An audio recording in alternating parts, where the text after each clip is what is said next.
Welcome back, gamers. My name is Keith Hershey, and in this video here, I'm going to do a brief overview of the GM version of the game. Anyhow, you'll see some slight differences from the player end. You've got mood lighting up here, where you can make sure it's a sunny day. You can turn it to night and you'll see it kind of start to get dark. You can act like you're around a campfire, give it that glow, or you're in a forest, nice and green. Adds to the mood. You've got the palette function again, just like D players. Here you have the character selection, and you will notice all the characters that are currently available. And you'll notice that some are linked already to the players that own those particular characters. And on these this up and down area, you just click it and move your mouse up or down to scroll. So you can see, all the different characters I got in there. You've got the module activation window where you can go through and set the different rights for each particular module, which I will go into in more detail in a later series. You've got the combat tracker, where it lists all the NPCs and the PCs, and once again I will go into greater detail in a later series on all the buttons that are involved in here. Okay, next we have the skill challenge tracker. In 4th edition you can set up your skill challenge, and you can set up all the DCs, the successes and failures. Anyhow, I will go into more detail about that in a later series. And here we have our modifiers, where you can go ahead and you can add in different modifiers. Attack, or 1, I think that's how that could work. I could be doing that one wrong. I probably am. Yeah, I am.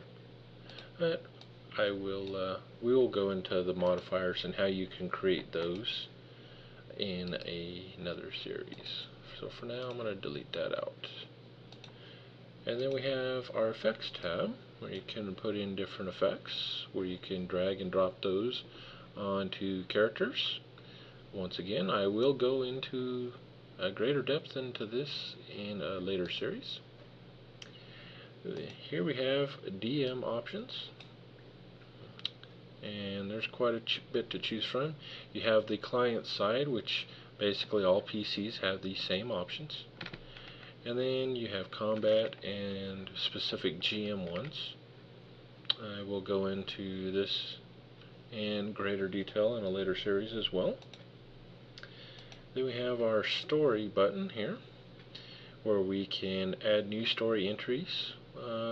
Give you kind of an example. Let's see here.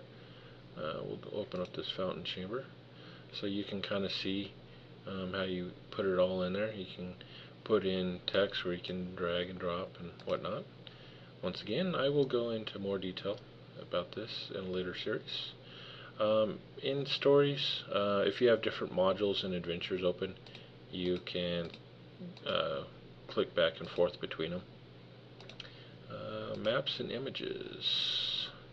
Here you can store all your maps and your images so you can share them out. You can see the S next to it for shared out.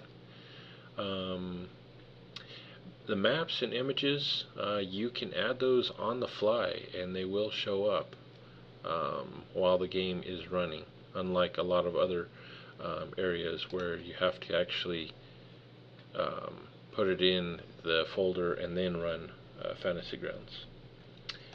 You've got the combat encounter, where you can build all the different creatures. Let's see here. This is one I threw on the PCs last time. I Vertigo a Quickling and some giant wasps, where he swatted down a giant wasp nest and ran off for the PCs to fight all the wasps. Yeah, they really enjoyed that. So anyhow, on that you would just basically grab your NPCs, and their stat blocks and everything's all filled out. You just drag and drop that over there to create it, and then you can add it to the combat tracker. I'll go into detail again in a later series to show you how this works.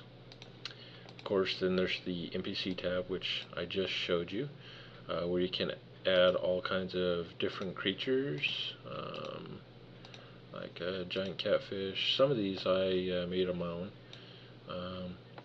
You could see I got a bunch of stuff that's not even in here. I just put in the basics, just what I needed to get through the encounter with. Let's see, Kobold Skirmisher.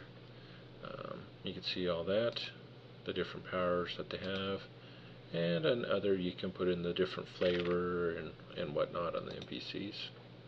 Oh, also you got the identity tab there, so giant skunk there, bam.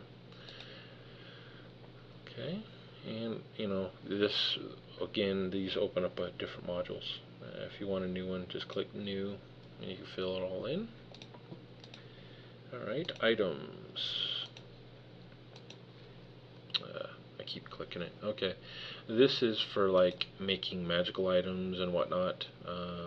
Some adventures I've run, I've put some of these in there, or like from Heroes of the Fallen, like the Amulet Protection, you can put that in there. So you could basically drag and drop it in there. And on some of these, you can mark if it's identified, or maybe the party hasn't identified it yet. So just leave it blank. And it's got abilities and quirks, properties you can put in there. The different powers, if there's any powers related to it.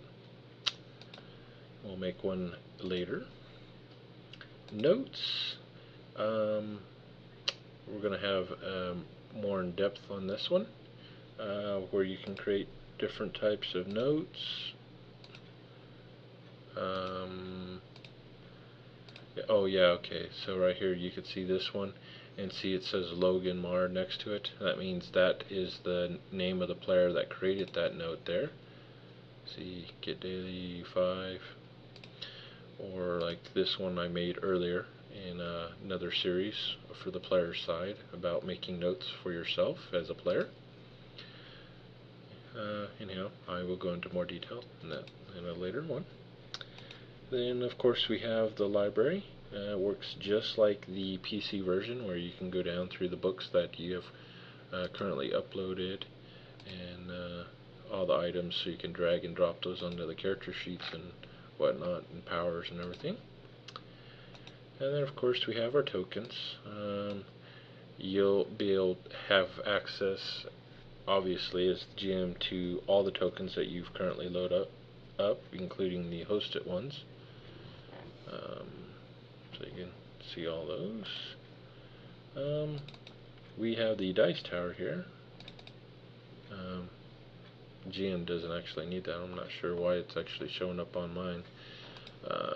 But it's good for the PCs to have it, so they can make their secret rolls. That's pretty much it for this brief walkthrough on the GM version of Fantasy Grounds. Anyhow, if you like this, please like and subscribe. If you have any suggestions or comments, please leave those below. And as always, if you have any requests for a video or a tutorial that hasn't been made yet, or you want me to make one anyways, just let me know and I will see what I can do about making one. Anyhow, happy gaming, and I'll see you around next time.